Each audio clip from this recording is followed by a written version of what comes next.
OC నీ పిచ్చి తగలయ్యా, ఇన్ని షాంపూలేంటే? నా జుట్టు రంగే మారిపోయిందో, అసలు టోటల్ గా నా జుట్టే ఊడిపోయిందో చూసుకోవాలి. నీళ్ళు పోయి. ఉండండి, ఇంకొక షాంపూ ఉంది అంతే. ఓసి నీ షాంపూల తుంగలో తొక్క, కళ్ళు వెళ్ళిపోతున్నాయి. నీళ్ళు పోయి. అమ్మా అమ్మ, టీవీలో కొత్త కొత్త అడ్వర్టైజ్మెంట్ చూపిస్తున్నారే. అలాగా, పద పద పద పద. వచ్చావు, నీళ్లు పోయివే, కళ్ళు మండిపోతున్నాయి. ఎవరండి ఇంట్లో? వసావు, ఎవరో వచ్చారు చూడు.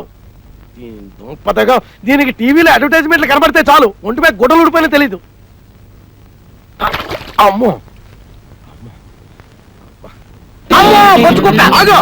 అమ్మా, ఎవడ్రా నువ్వు? ఇల్లు దోసి పారిపోవడానికి వచ్చాడువా? అబ్బే కాదండి, మీతో చిన్న పనుండి వచ్చాను. అసలు ఎంతకీ ఎవరు నువ్వు? నా పేరు రాజండి. ఏ దేశానికి బాబు? ఏ దేశానికి కాదండి, పేరు మాత్రమే రాజండి. 100 మంది రాజులు ఉంటారయ్యా, అందులో ఎవరు నువ్వు? మీ సిస్టర్ క్లాస్మేట్ నండి. 76 మంది మా సిస్టర్ క్లాస్మేట్లు ఉంటారయ్యా, అందులో ఎవరు నువ్వు?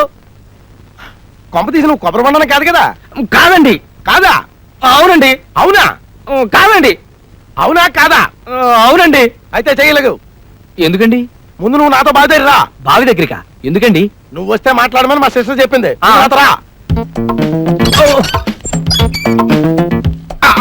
మీరు నేను తీసుకెళ్తాను.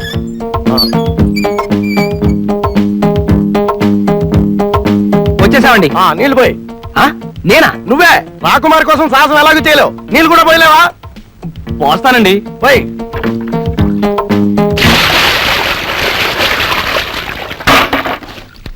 తువ్వాలందుకో. ఇదిగోండి. చూడు. ఏం నేనా? వచ్చిన పని అవ్వాలంటే కాక పట్టాలిగా, మరి తుడుస్తావా లేదా? తుడుస్తానండి. మరి చూడు.